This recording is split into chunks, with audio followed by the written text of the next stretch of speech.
And so I'm very happy to have the opportunity to introduce Madeleine Gobeil Noël, a specialist of French literature, friend of Simon de Beauvoir, former director for arts and cultures in UNESCO.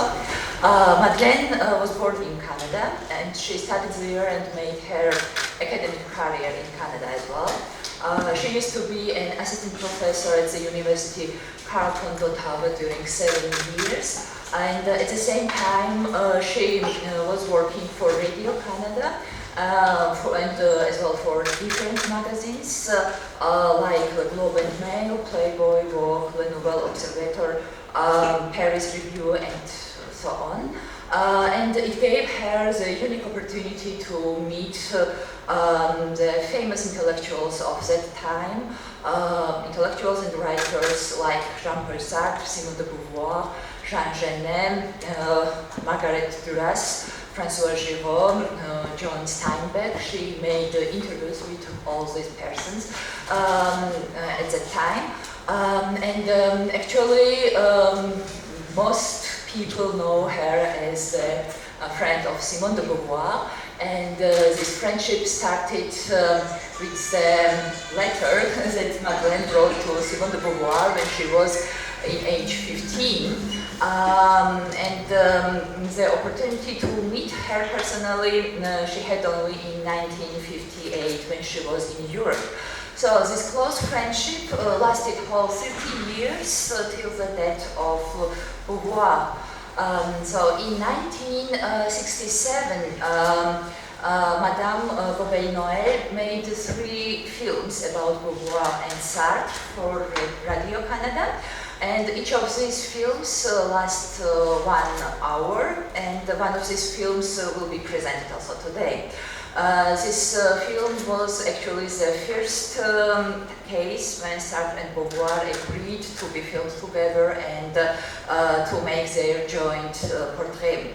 So in 60s and 70s, Madeleine has published many interviews with Simone de Beauvoir and actually made her image also popular in publicity.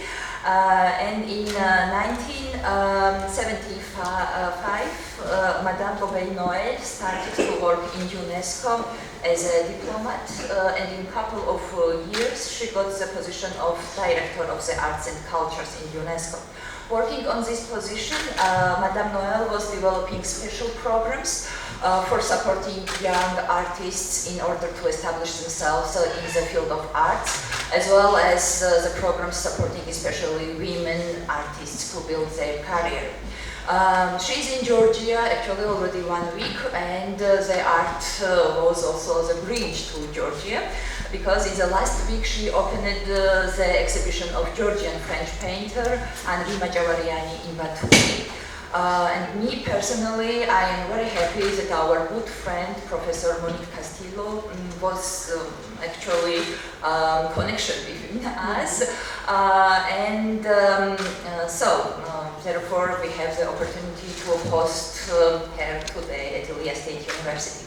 So Ilia State University is a young university. It has been established in 2006, as many of you know this. It was established after the merging of 2 relatively small universities, and in such a short time it became the leading research university in the country.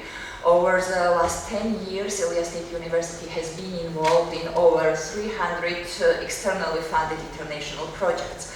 The university's international network involves cooperation agreement with 69 European universities from 23 countries within Erasmus Youth Exchange Program. It should be mentioned that actually Sartre is one of the most familiar authors for our students, because our curriculum is designed according to liberal arts, and his essay, Existentialism is Humanism, is included in the mandatory course for all first grade students, and they have therefore the opportunity to read this text and reflect it. Sartre and Beauvoir were iconic figures for generations, not only in France, but in the whole world, and actually in Georgia as well. And they were symbols of having intellectual soulmate and of having intellectual love between men and women at the time. It is really very exciting for us to host today at Korea State University Madeleine Gobeil Noël, who had a unique experience of to experience the friendship with this couple.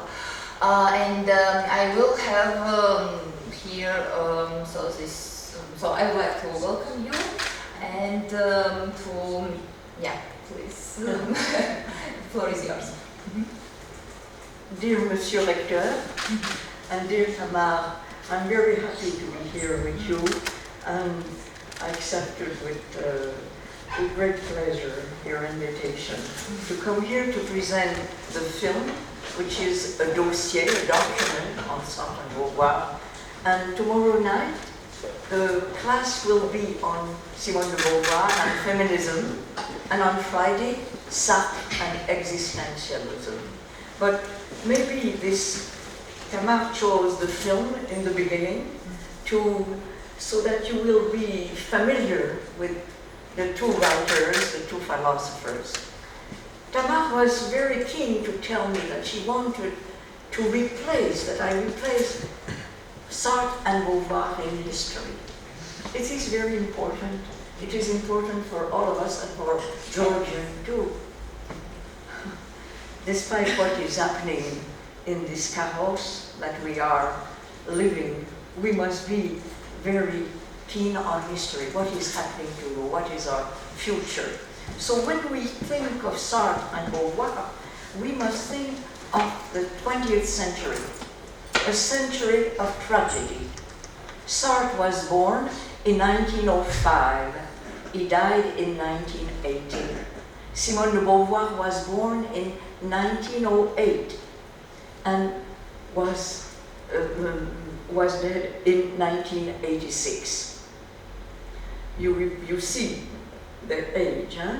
And what they went through. They went through the century. In the beginning, as youngsters, their parents were in the First World War. They were grown in an atmosphere of souvenir, of course, but wanting freedom.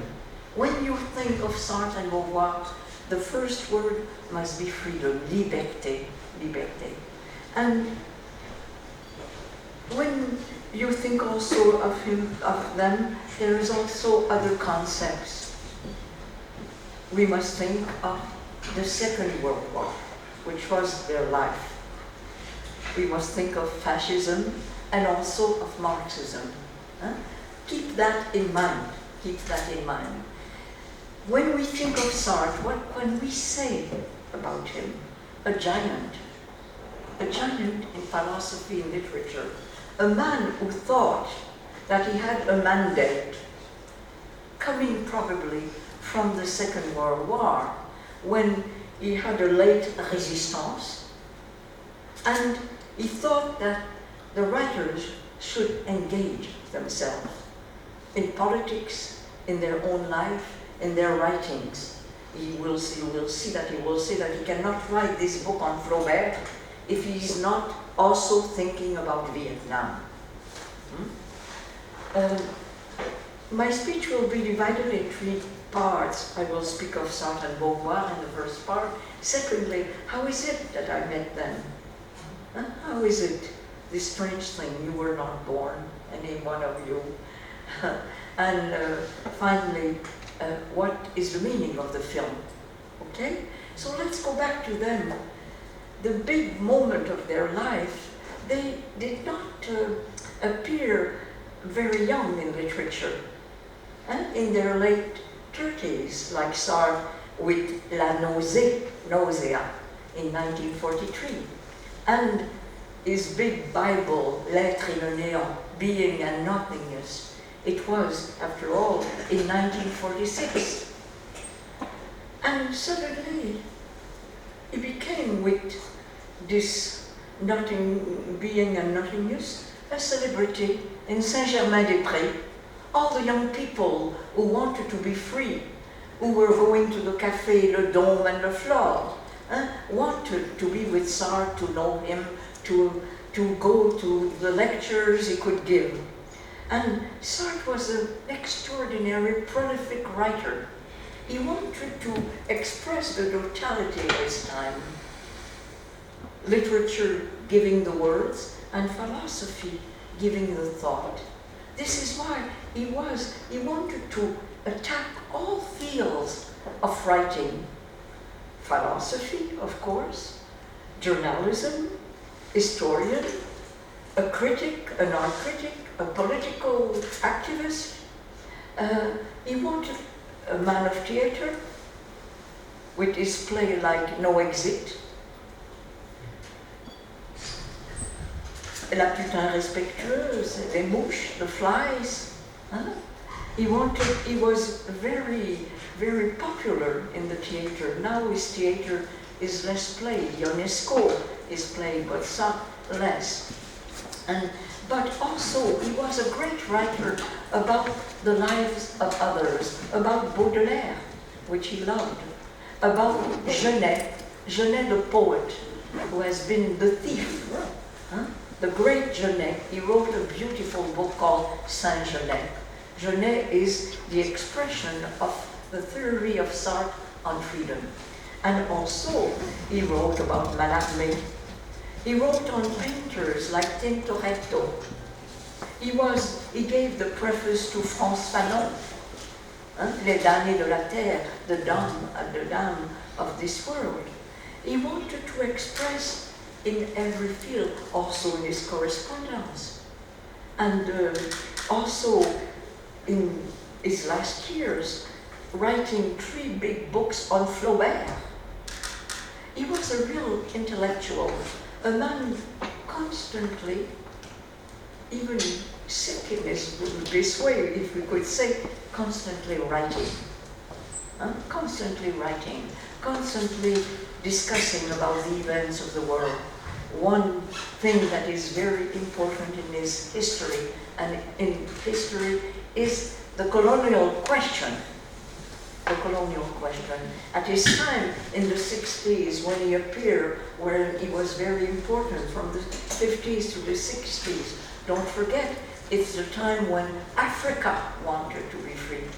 The Algerian War, he was taken in that. He was bombed twice. Simon de Beauvoir will talk about that in the film. And Sartre, who lived in Saint-Germain-des-Prés, had to go to Montparnasse. He had to move to Montparnasse because his apartment was bombed, because of the Algerian War. He was the enemy of the persons in France who were the torturers. And he wanted independence also for Vietnam.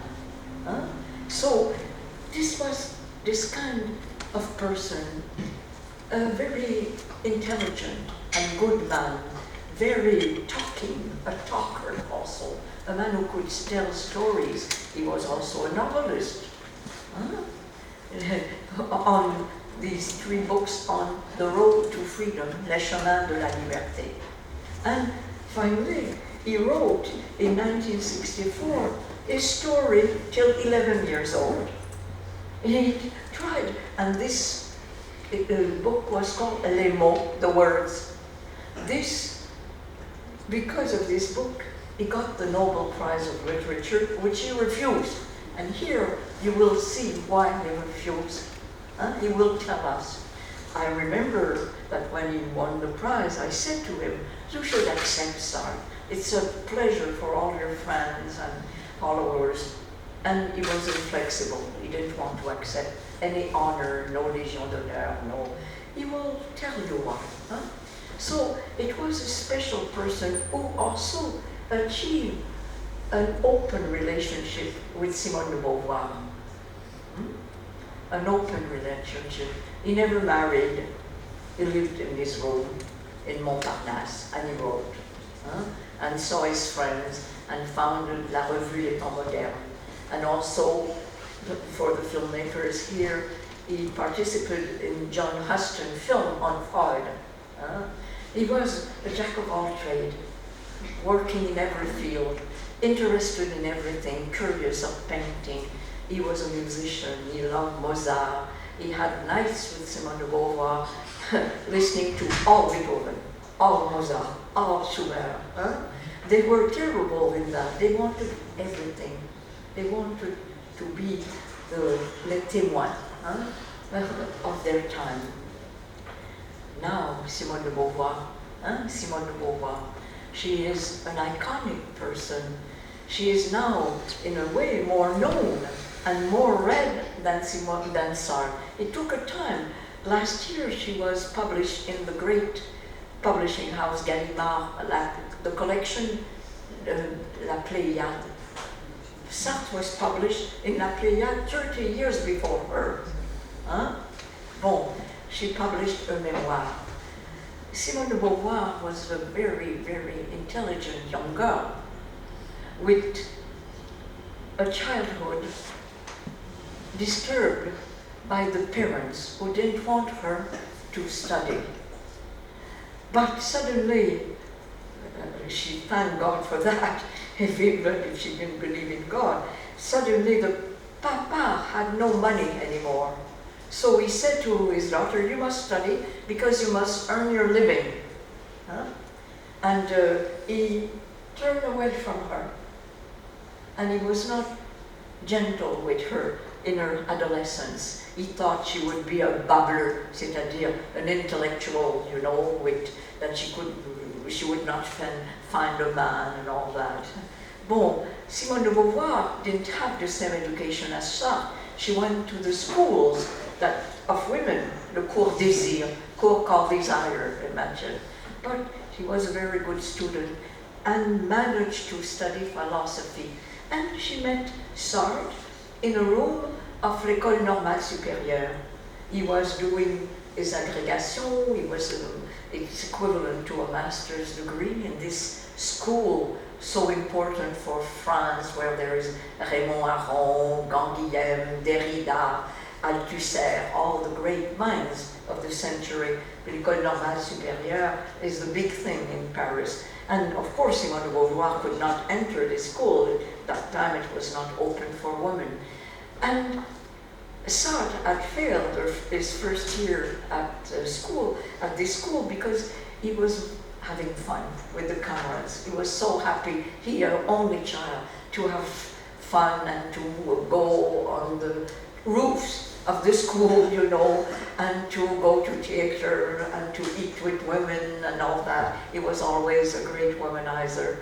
And suddenly, Paul Nizan and Merleau-Ponty was a cousin of Simone de Beauvoir. And Merleau-Ponty said to the group of the young philosophers, we are in trouble. We don't know very much about Spinoza. And Merleau-Ponty says, my cousin Simone de Beauvoir knows Spinoza. And she came to see these men who were looking at this woman with a little hat of the time.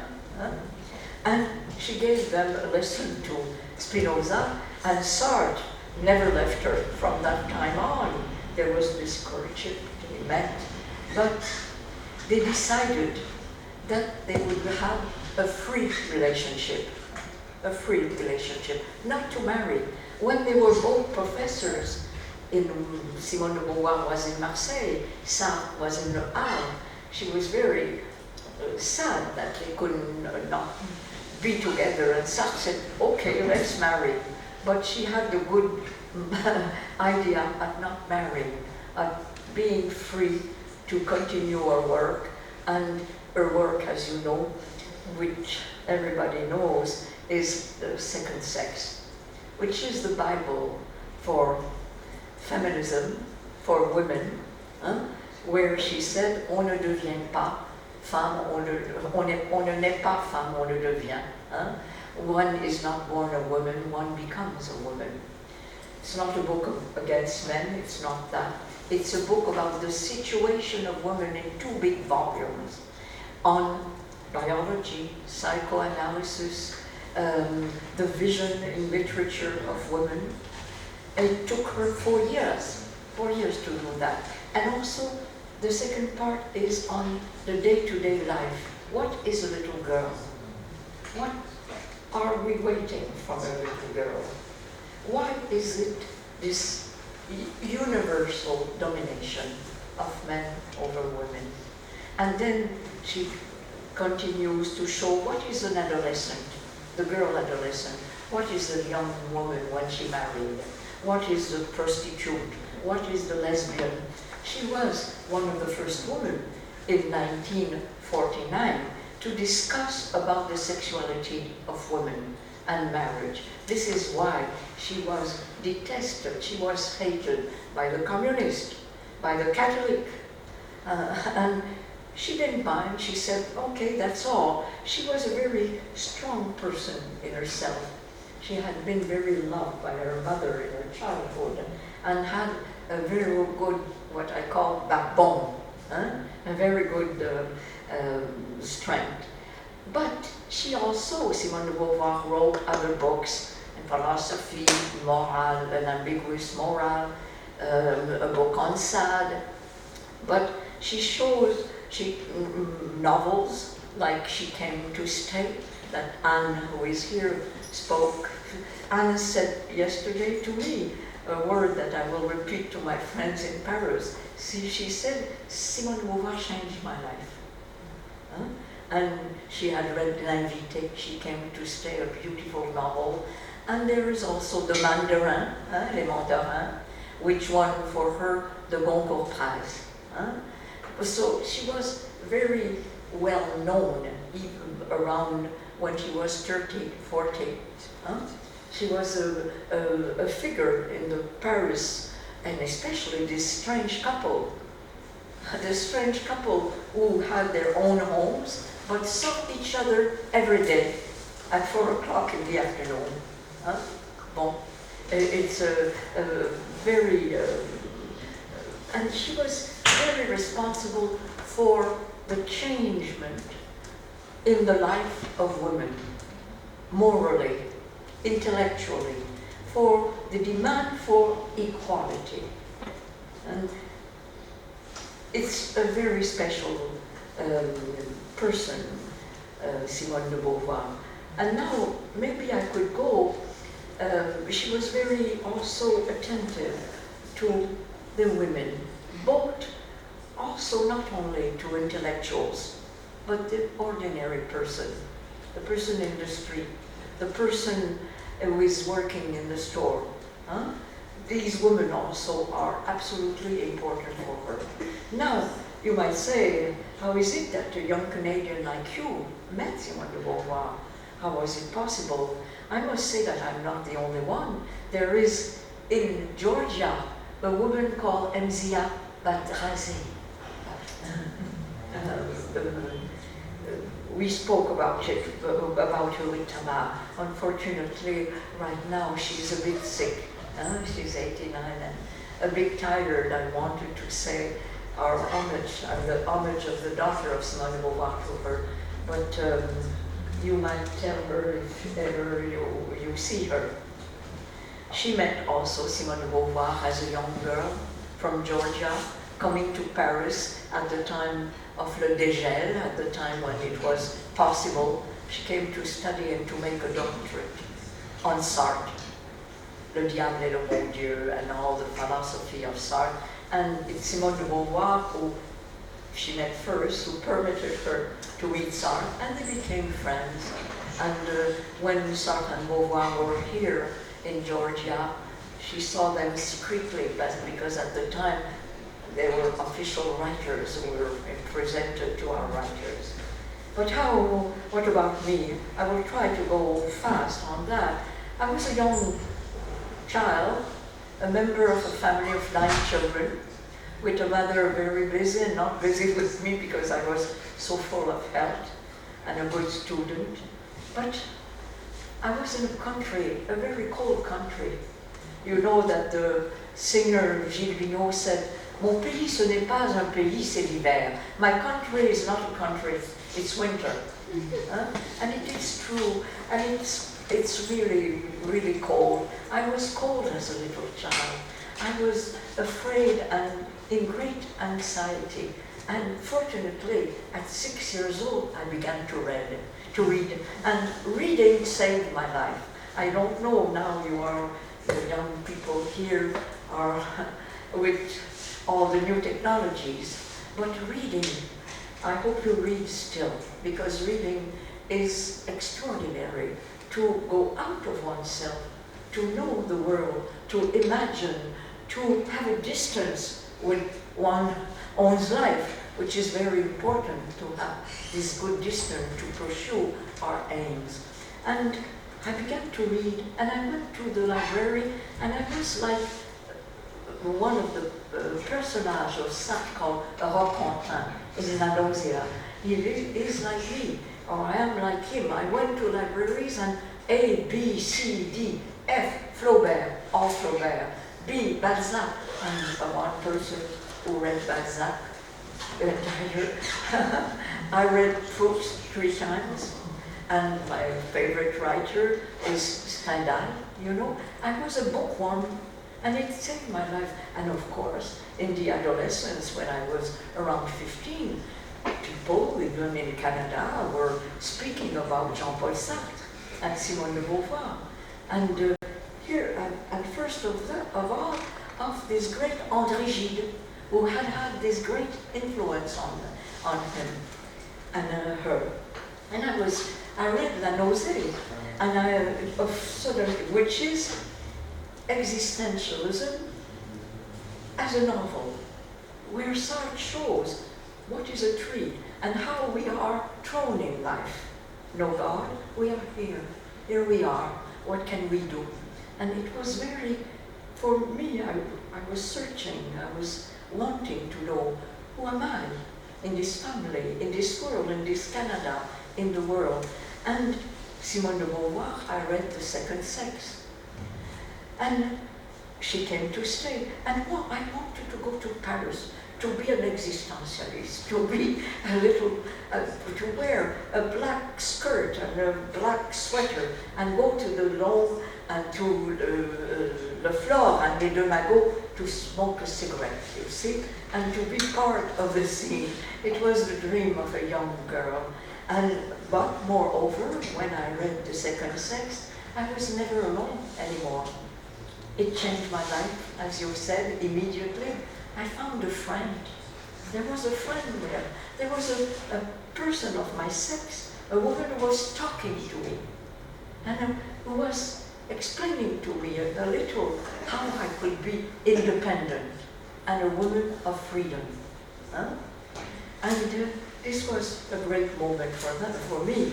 Of course, the university didn't like that, and I was sent away, and my mother threw the books in the fire, you know, and my father said to me that I should be discreet, and which is a good thing in love and in life in general. And you know that I should not make waves, because in the Catholic religion, Sartre and Beauvoir and Stendhal and Balzac, they are on the list of the Vatican of the books that are not supposed to be read. And it still exists, imagine, in our time.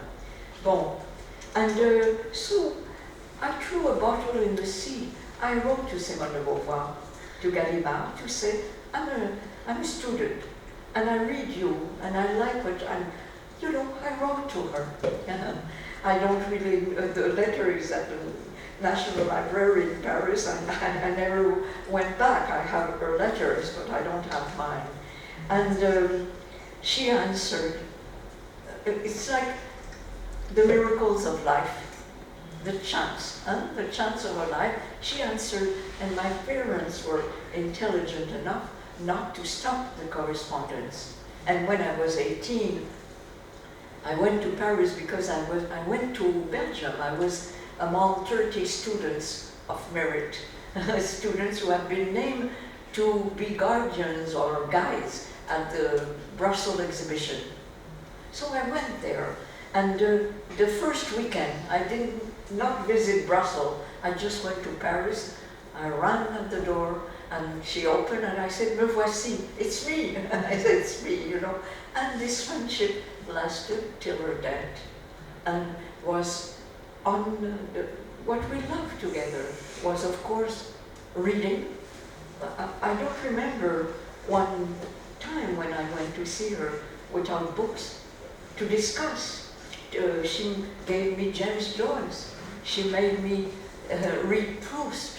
I was thinking of theater at my hotel because I lived 6 years in the hotel, like at the time, a free life in Paris. I said to her, I love Pirandello. The whole works of Pirandello was there. So there was always this little fight between us on books. And this friendship lasted so long. Simon de Beauvoir and Sartre wanted me to leave Ottawa and to live in Paris, you know. But I answered, I am a reader of yours. A woman must not depend on men financially. We must be independent.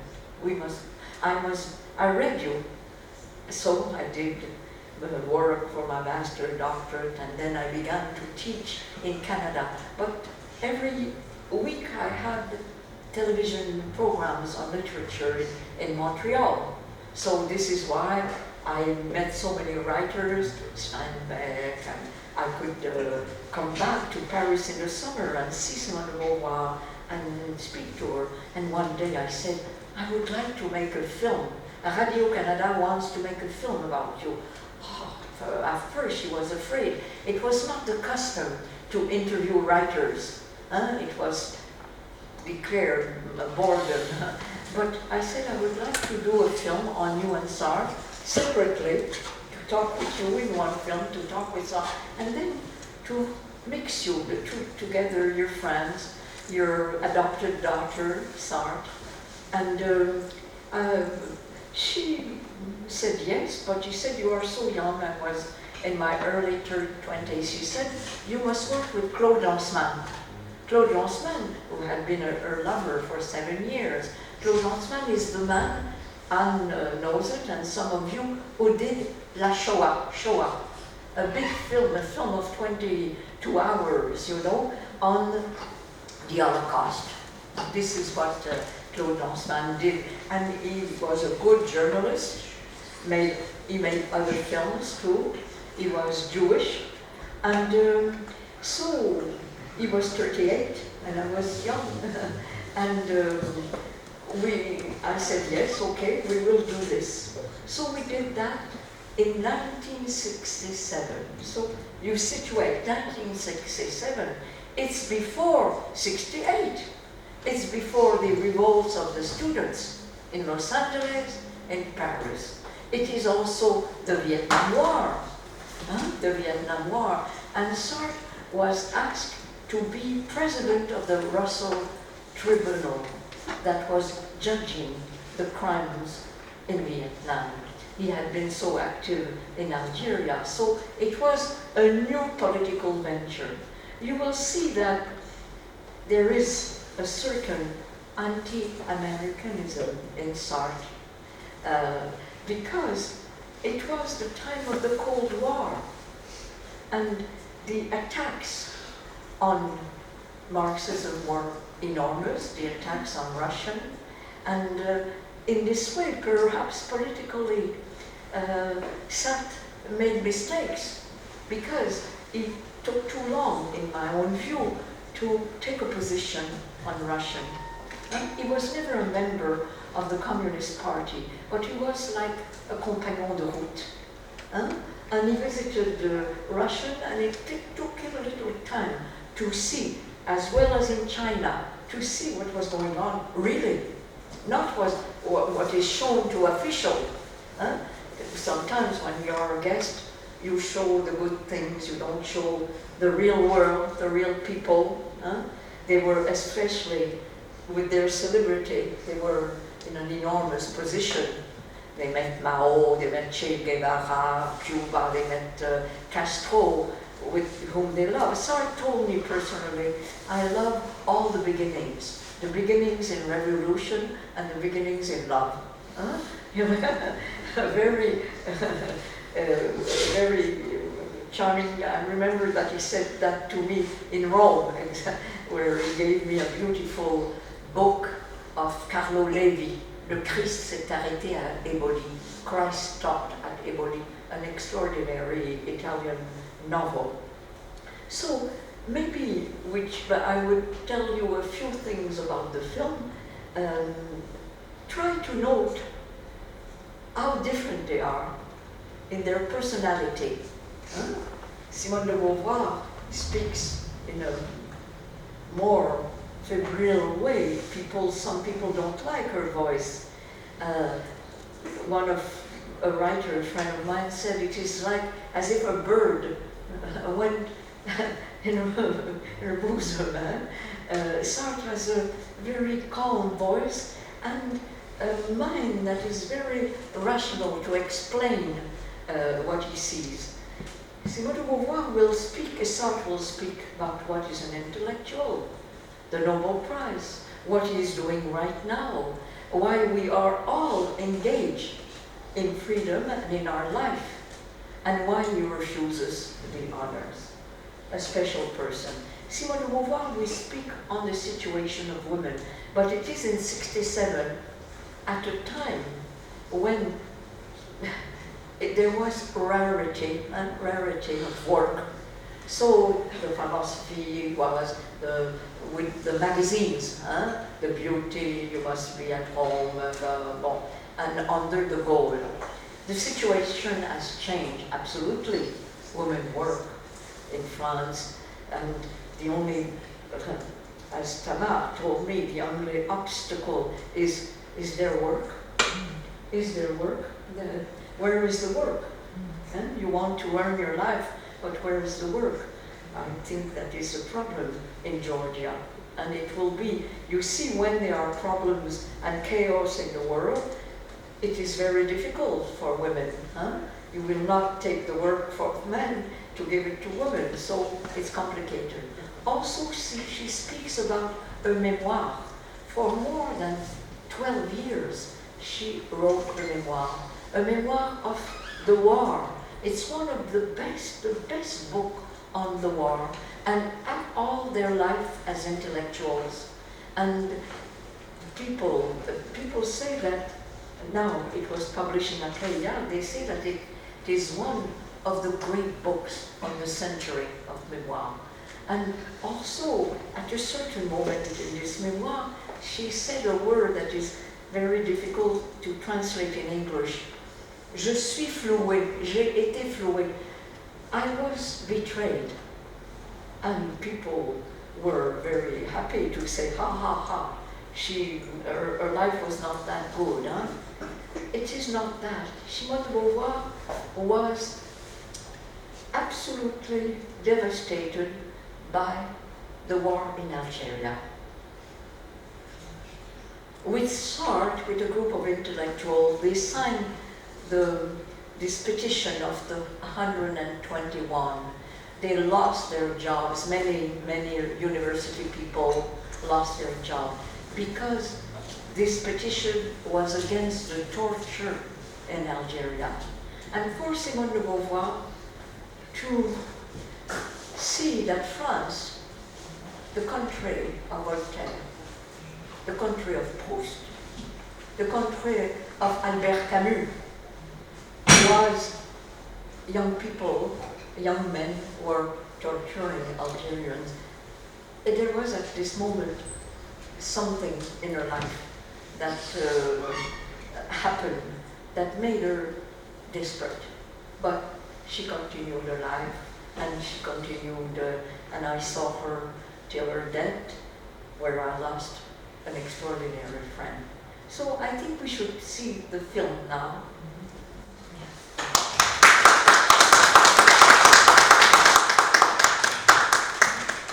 You see, to be called a feminist at this time, Nina, please. It was not pleasant for a woman. It put you in the category, you see. It was, at the time, you could think that you were against men, for example, and she wanted to be a writer. She wanted to be a writer. It took a long, long time for Simone de Beauvoir to change, because you see, for example, in 67, she's pessimist about the status of women. And it was, who made her a celebrity? It was America. It was the universities of the States. The American feminists, the American women professors took her very seriously. You understand? And they began to read it and to spread. And suddenly the French were, okay, she was known as the writer, Le Goncourt Prize, Simone de Beauvoir. Even, I will mention that when I went to restaurants with her, sometimes women would come while we were eating and would say to her, why are you with this young lady? You are a bad influence on her. Imagine, Simone de Beauvoir did not answer, shut up and go away, you know. She would say, Madeleine, let's go. And we would leave the restaurant. But it happened sometimes, or when I went to concerts with her, there were attacks, especially of women, Catholic women probably. You see you saying to her, you have a bad influence on this young girl. What are you doing with a young woman? Oh, because there was also a reputation of bisexuality with Simone de Beauvoir at the time. She became, it's a long path for her to feminism. I, for example, gave her The Feminine Mystic by Betty Friedan on the life of the woman in the suburbs in America. And she didn't know that book, and it's slowly by slowly, after 68, after Los Angeles, after there was a movement called the Mouvement de MLF, Mouvement de Libération des Femmes, Movement of Liberation of Women. And the young women came to her and said, why are you not with us? So she decided to join the movement to help them when there were the big quarrels in France about abortion. She was also one of these women who said, I have had an abortion with Catherine Deneuve and all the actresses, you know. She participated in that. So she became feminist tardivement, very late. Do I answer you? Okay. Okay. Monsieur. Sure. You know, in Georgia we have Can one. you come with me to me? And Sure. also you will address. In Georgia we have a difficult history with Soviet Union. Yes. That's why it's interesting, you know, to think about how Sartre ended up supporting, you know, something that was very tragic for Georgia. And for so many. Deep into 50s, deep into 50s, he ended up supporting it. This fake equality that we saw was fake, you know, and I guess my question is more about Sartre, and if you see a parallel now in 21st century between this kind of fake equality that he ended up unfortunately supporting in addition to his beautiful writing career, and the kind of some bourgeois elements of their relationship, you know, because at the end of the day, you know, he ended up kind of like any other French man, having a wife that he didn't have sex with, and mistresses that he did, and you know, that this was also kind of fake equality, because she was very unhappy, as we know from her letters to young lovers. That wasn't really happening, and society didn't really allow it. So what is your question? Do you think there is some parallel between these two kind of unsuccessful connections of equality in relationship and sex in relationship, and this disconnect from working class? Yeah. I could answer, I would be very simple on their couple, you see. Simone de Beauvoir, why did she write The Second Sex? Sartre told her at a certain period when she was thinking, what should I write at the moment where a writer is being through books. Sartre said, why don't you speak about your youth, you as a young girl, because you didn't have the same education as I had. And this is how she began to work on the second sex for 4 years.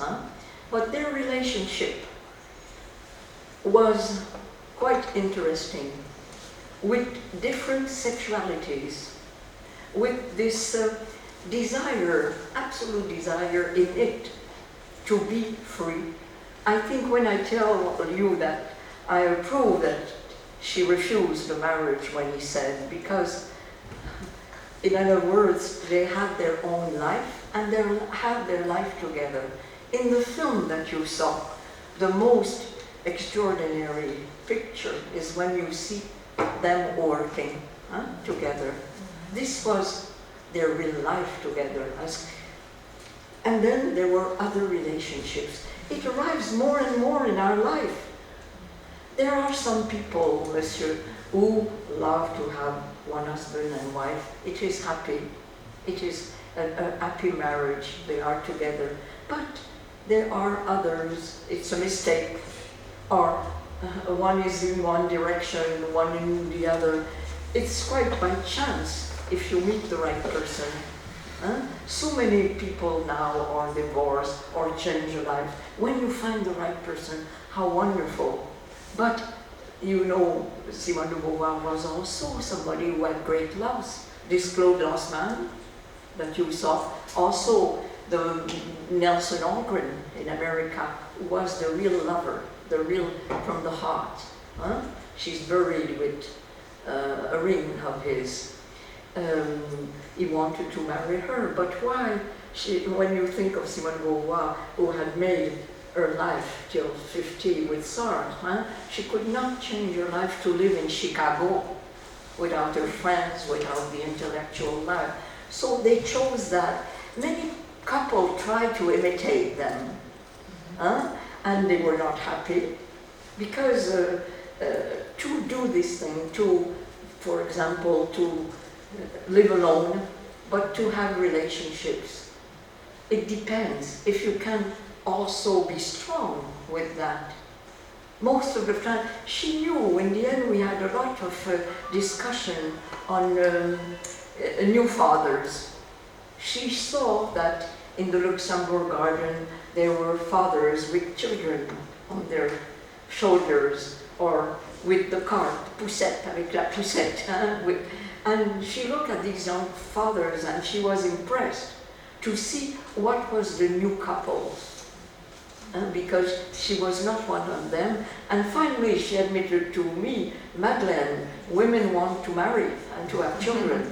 And I said, yes, yes, they want. Or the ones who don't want can be free. We are now in a time of life that you see, I myself, and I saw it in Georgia, I go to cafe, I go to the cinema, and of course I'm older, but you see, a life is a life. You see, a life is a life, monsieur. You love, and there is the other with you, there is the woman or a man. Women are, it's very difficult. But for women, it's difficult to live with men. And many women do not want to have the traditional role of their mothers. A lot of women love to write and to go to teach, even to work, to have their own money. It took time for men to understand that, how important it is to be independent, and it does not stop you to love men. On the contrary.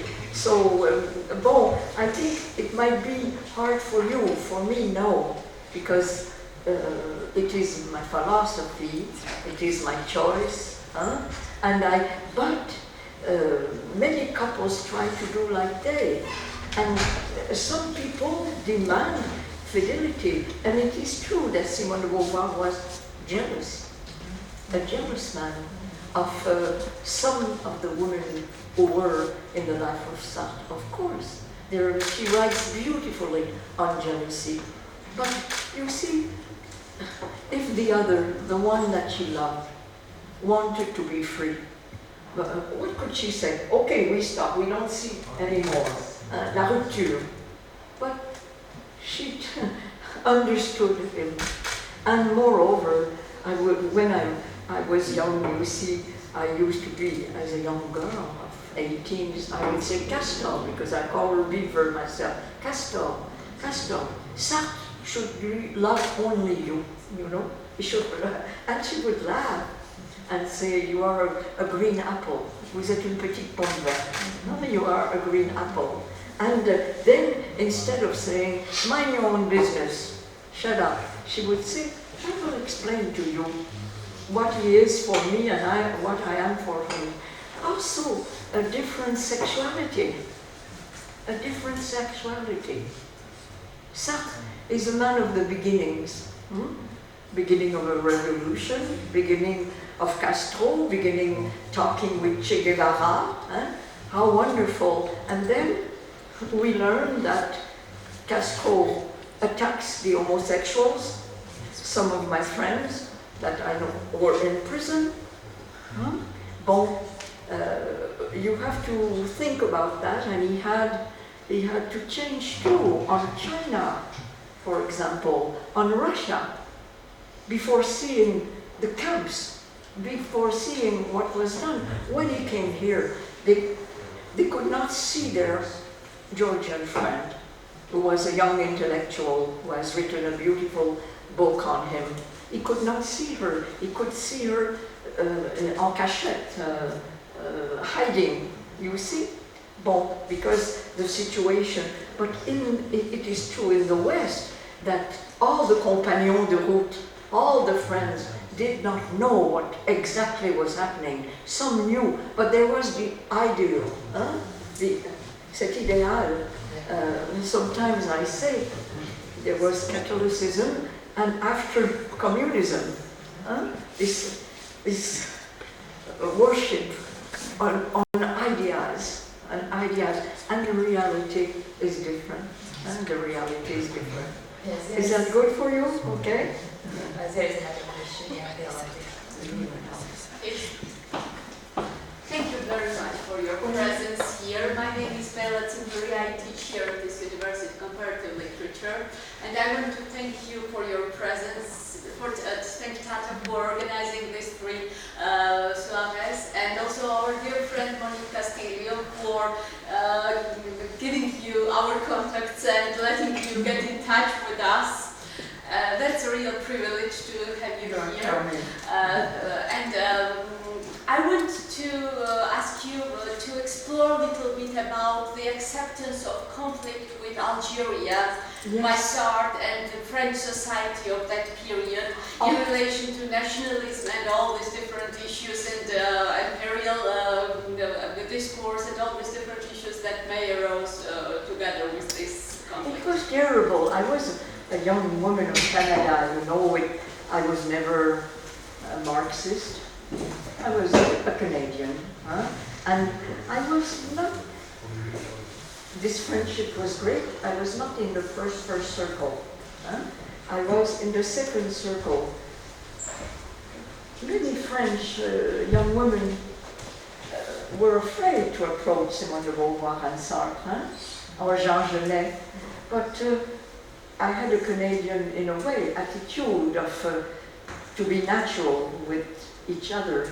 A society in Canada, which is perhaps like Georgia, more simple. But in this Algeria war, this was terrible, because suddenly all the youth, at a time when more and more in Europe, we do not want wars, after the Second World War. But France was always political, and then the Algerians wanted their independence. And more it was known that torture was there. There was the torture of women. Jamil Abou Pasha, Simone de Beauvoir wrote a book on this girl who was bombing, was an anarchist, and who was tortured by the French. And for her, this was impossible. One of the protagonists that we see in the film, Francis Janson, was carrying money in Belize. It divided the French in a terrible way. And sometimes Simone de Beauvoir had to stay in the same apartment for 9 months. And they were not used to live together like that, and they preferred to have their different quarters. And they suffered a lot during that period about this question of the youth of France torturing Algerians. It was, you see, it's a big period for colonial story. And France lost Algeria in the end. And right now you see what is happening. France is does not talk a lot. It's very prudent on this question because it's not easy. What will happen? What will be the outcome of the Middle East? But it made her, you see, Simone de Beauvoir, even young, thought always that she was old. At 50, she would not look anymore in the mirror.